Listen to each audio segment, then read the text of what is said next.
Hello everyone, Namaste. Welcome to the series of Introduction to Machine Learning. In this series, we will start from very basics and we will go to advanced machine learning. So, in this video, I'll just give you an overview of what exactly machine learning is and how it is used in day-to-day life, along with the code and some of the examples. So, let's see what exactly is machine learning. According to definition, it is nothing but it's a subcategory of artificial intelligence where you just make it to learn from data, and based on that it makes predictions or decisions. It is somewhat different from your traditional algorithms. For example, suppose you wrote a algorithm for finding the shortest path, so that will follow some set of instructions. But in case of machine learning, it doesn't follow any set of instructions. It is an architecture which you pass some data, and based on that it learns from the data and predicts. So you can see here, you put some data into your ML algorithm, which I said, and after this data gets through this algorithm multiple times, we get one updated algorithm, and that is called as model. That model you can use to input new data and to predict the output of that data. Let's deep dive into this. So there are three types of machine learning. One is supervised learning, one is unsupervised learning, and one is reinforcement learning. What exactly are these? Supervised learning means you have input data as well as the output data. It means you are clear. Suppose you are teaching to a 5-year-old and you want him to learn how to write 5, the digit 5. So you will write 5 10 times and you will teach him that, see, this is 5, this is how it looks. So you have the output data to teach the model. In unsupervised learning, you don't know anything, like you are unaware of the things like how the data is, and you don't have the output variable also. So you just have chunks of data, you need to figure it out like what exactly it is. And reinforcement learning, it's just training something.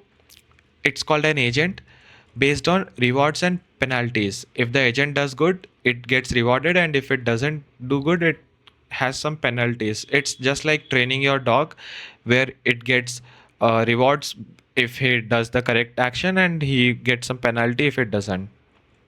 So now let's see them in more detail. So let's go for supervised learning. What exactly is supervised learning? We already spoke about. There are two types of supervised learning. I'll just repeat. The supervised learning is basically the labeled data. What do I mean is, you have the questions and you have the answers, and you write some question answers and you give it to the model. It learns questions, it learns what was the answer, and then based on that, if you ask it a new question, it will answer. So that's a simple definition of supervised learning. There are two types of supervised learning. One is regression, one is classification. Before that, if you go to mathematical terms, the output variable or the answer is your y, and the input variable is your x. Note, x can be multiple also, like there can be multiple questions and there can be one answer for that, that is output variable y.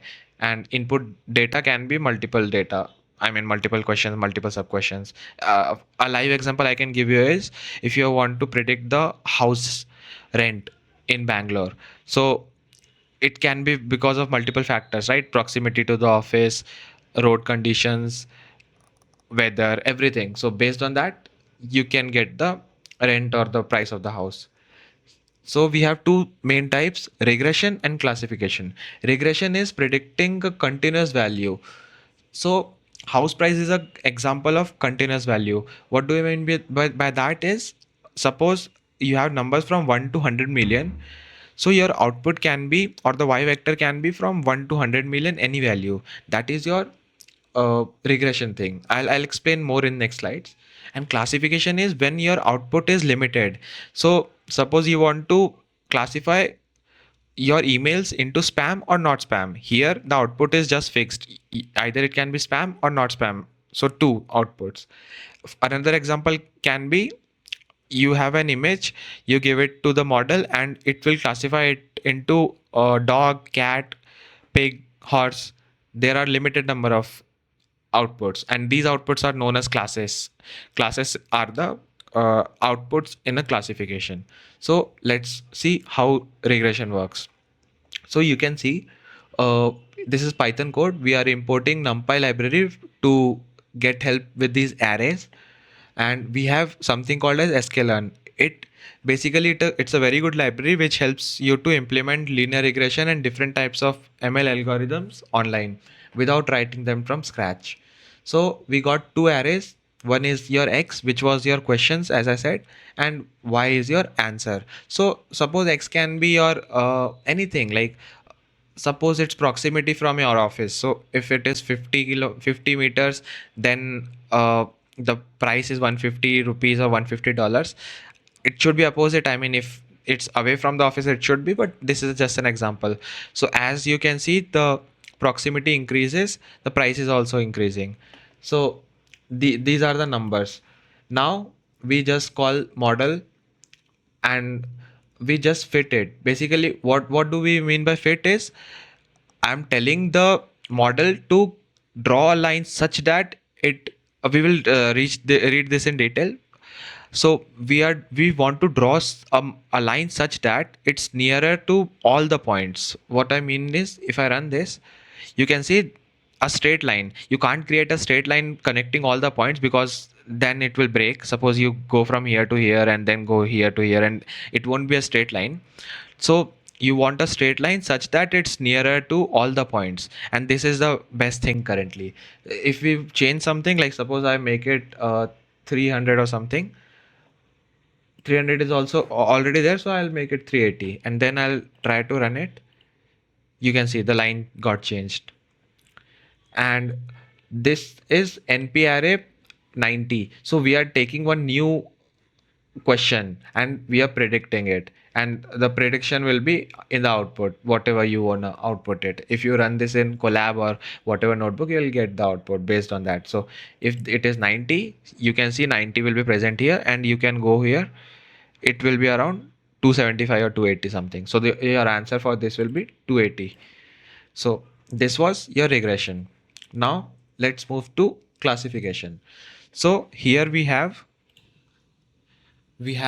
classification now. So here we will be using support vector machines. It is used for regression as well as a classification both. So let's see. So as I said earlier, the outputs are called classes. Here there are two classes. Let's reset this. Here there are two classes. One is class A, one is class B. Let's suppose class A is spam, class B is not spam. You have the emails in the 2D space. So what you want to do is, you want to create a line. Since this is a 2D plane, you have to create a line such that that line divides these points into different distinct things, so that you can say that on the left of the line we have class A, and on the right of the line we have class B. So we draw a line. So this line is called as hyperplane. So in real life we don't have 2D data, we have n-dimensional data. So that's why we create hyperplane. And if it is 2D 3D data, then we have a plane. We have, if we have 2D data, 2D data as in one column for x, one column for y, then we have a line to classify that. So that's how the data is. And so let's understand the code. From sklearn we are importing makeblobs function. It basically randomly creates these dots or the dataset coordinates. And from sklearn we are importing this svc, which is support vector classification, and we are creating the dataset here, which is x and y. And how many samples? 100 samples, two centers as in two classes. Random state equals to 0. What is random state? It's basically, if I just put a number, suppose 42, and if I give it to you, then the data will be same for you as well. So that's a code just to copy the data. If I give 782 instead of 0 and give this function to you, then you'll get the similar data here. Cluster standard deviation. So like what will be the how to tell this, variance or the standard deviation, like how spread the data is. And then we create an instance of a svc class which is linear. We have a kernel which is linear, and C is your regulation function. We'll study what is regulation and all. It just prevents overfitting. Then we are fitting this line or the hyperplane if you're saying in n-dimensional, and it's all you got a boundary which tells you that all the things on the left or bottom left is your class A and top right is your class B. That's how SVM works, and this was supervised machine learning. Then we go to unsupervised learning. As we spoke, that in unsupervised learning, you don't have any data. You suppose you just have random data of age of the people and their weights. So that's random. Now you don't know what to do with this data and like how to interpret this. So unsupervised learning comes into the picture, and some of the task is clustering. Basically it will group all the people which are in similar age range and weight range, and you can know that okay, this person belongs to this country, oh in this age they have this weight range. So you get to know some things from unsupervised clustering thing. Anomaly detection is basically when there are outliers in the data, as in suppose people have around 30 kgs or 40 pounds at the age of 10, just an example. But if somebody at the age of 10 is over 150 pounds, then it will be an anomaly because there are very few people who have that weight. So that's called anomaly detection, that unsupervised learning comes. And then dimensionality reduction. So if you have many dimensions of data, you can just reduce some of the data so that it will be easier on your resources. You won't be wasting much resources without trading off with the accuracy. So let's see. So this one is clustering. As we spoke, it basically groups similar items, and same thing which we did it last time. If we just run it, you can see that we have four classes here, as you can see here, 1 2 3 4, and it form a cluster. So you can form or draw a random boundary so that you can know that okay, this was your cluster. So you can name cluster 1, cluster 2, cluster 3, cluster 4. If you take the example of weights and age, you can just say okay, this is a country A, this is country B, this is country C, this is country D. So you get to know that okay, this was the. So next time when you have -5 x and -10 as something like my age and weight can't be negative, but let's say age is -5 and weight is -10, you will get somewhat here. So you can see this was country C, this person will be from country C. That's how unsupervised learning works. Same way anomaly detection, as we spoke, this is normal behavior, but these are the outliers, the red ones. So that's not normal behavior, they are outliers which shouldn't be there, and this helps to understand how the things are. And principal component analysis, as I told, see, you can create a line. And what exactly is this line? Basically, suppose you have two columns. Let's again take age and weight, and you want to reduce the dimensionality so that you are low on resources. So you just need one column, not two, to perform the analysis. So what you will do is you will convert them into standardized form, which is your normal Z scores. We will talk this in detail in upcoming videos. This is just an introduction videos. So you just convert them to Z scores and you find eigenvectors and eigenvalues.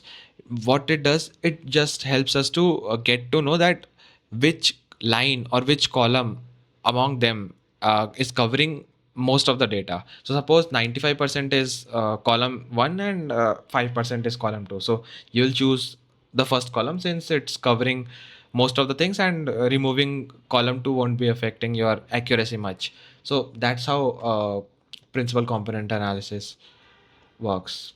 So this was your unsupervised learning. Reinforcement learning is not that much famous, and we won't be taking much time to explain this. But yeah, let's say you have an agent or your dog, and if the dog performs the action as per your instructions, you award the dog. Same way for the agent, it in artificial intelligence, you just have to do reinforcement learning. It's a major topic there. They have agents, they have heuristics, they have A star algorithms and different algorithms where you find those paths. So reinforcement learning is also one of the topic in that. So uh, it has some of the components. Let's talk about them quickly. Agent, it's the learner or the decision maker. Environment, in you set some rules for the agent, and that's environment for it. Action, so the whatever action agent takes, we'll see the example in further slide. And reward, feedback from the environment. So if we just start this, you can see here there is a boundary, and this is the agent which wants to find the shortest path, so it will iterate multiple times, and the scores will get affected accordingly. If the path is correct, then the score will increase for him, and if the path is wrong or if it's blocking, then the score will decrease for it. And that's how the agent is trained for that. So this was the part of reinforcement learning. So that's it. That was just an introduction for your machine learning topic. We will see each of them in very, very details in upcoming videos.